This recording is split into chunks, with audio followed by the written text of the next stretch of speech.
Hello and welcome back to my channel. Today we're at question number 190 for DevOps and SRE interviews. So the point of these videos is if you go through the videos, hopefully you will see that all the important topics are covered in as much depth as possible so that by the time you go to the interview, you feel more prepared and you feel confident that you're going to do well in the interview.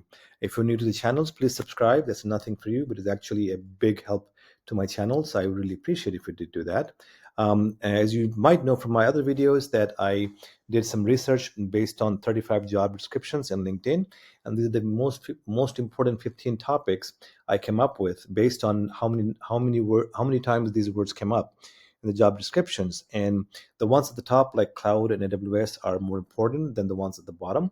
But even the bottom ones cannot be ignored because they come up all the time.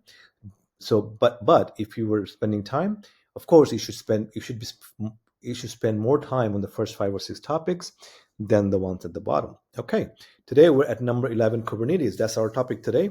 But I don't know why the data suggests it's number 11. Kubernetes should be top 4 or 5.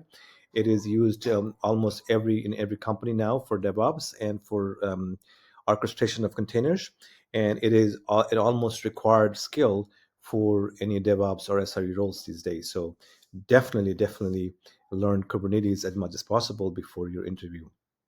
Today's question is, which tool do you use to manage context and Kubernetes resources like pods, nodes, and taints from command lines from a local machine, right? So here the interviewer is not so much interested in what tool you mention, but you should uh, talk about this topic in a way where it comes across that you have used at least 1 or 2 tools in the command line to manage your context. And I'll mention about context in just a second, but how you manage context and how you manage your resources from the command line, not the UI on the cloud's console, right? Because if you don't know what tools to use, it will show that your knowledge is shallow, that you haven't had enough experience in real life to manage a cluster.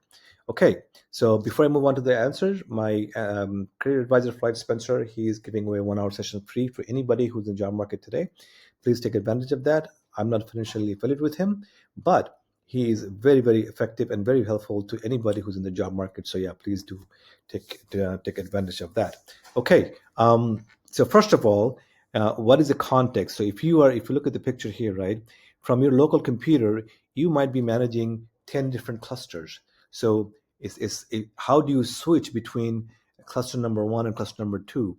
That's what a context is called. So a context really is a link to a cluster out there somewhere in the cloud or some other machine or whatever, right?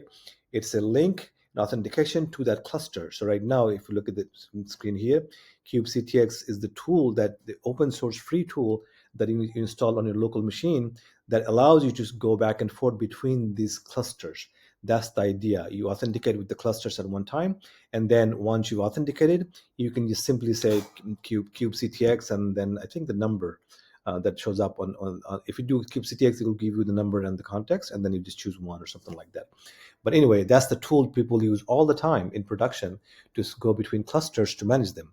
Now, the other part of this question is, what tool do you use to actually manage the cluster? So once you've used kubectx to log into, basically re-log into a cluster that you already have access to, there's a really fascinating, wonderfully effective tool called K9S.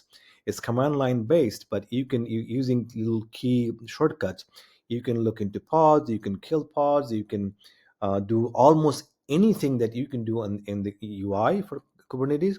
You can do it just using your fingers on your keyboard to manage different clusters, different pods, different node spaces, and anything that you want to do.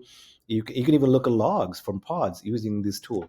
It's called K9S, right? Again, the idea is for you to show that you have managed a cluster from command line using this tool. That's what the interview is looking for. Okay, if you have any further questions, you can find me on LinkedIn. I will do my best to help you as much time allows, or you can just leave a comment below, and I will see you in the next one.